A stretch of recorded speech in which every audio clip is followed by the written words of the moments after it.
Israel का मुहासरा तोड़कर गजा जाने के लिए बैनुल अक़वामी आबी रास्ते में मौजूद ग्लोबल समूद फ्लोटेला में शामिल कश्ती पर ड्रोन हमले की वीडियो सामने आ गई। दर्जनों कश्तियों पर मौजूद ग्लोबल समूद फ्लोटेला गजा की जानिब रवाना है और इस वक्त समूद फ्लोटेला यूनान के साहिल पर बैनुल अक़वामी आबी रास्ते से गुजर रहा है। फ्लोटेला में पाकिस्तान के साबिक सेनेटर मुश्ताक अहमद समेत सैकड़ों अफराद मौजूद हैं।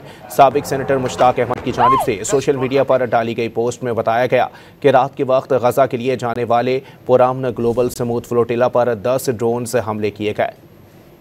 इसराइल का मुहासरा तोड़कर गजा जाने के लिए बैनुल अक़वामी आबी रास्ते में मौजूद ग्लोबल समूद फ्लोटेला में शामिल कश्ती पर ड्रोन हमले की वीडियो सामने आ गई। दर्जनों कश्तियों पर मौजूद ग्लोबल समूद फ्लोटेला गजा की जानिब रवाना है और इस वक्त समूद फ्लोटेला यूनान के साहिल पर बैनुल अक़वामी आबी रास्ते से गुजर रहा है। फ्लोटेला में पाकिस्तान के साबिक सेनेटर मुश्ताक अहमद समेत सैकड़ों अफराद मौजूद हैं। साबिक सेनेटर मुश्ताक अहमद की जानिब से सोशल मीडिया पर डाली गई पोस्ट में बताया गया कि रात के वक्त गजा के लिए जाने वाले पुरामन ग्लोबल समूद फ्लोटेला पर 10 ड्रोन से हमले किए गए।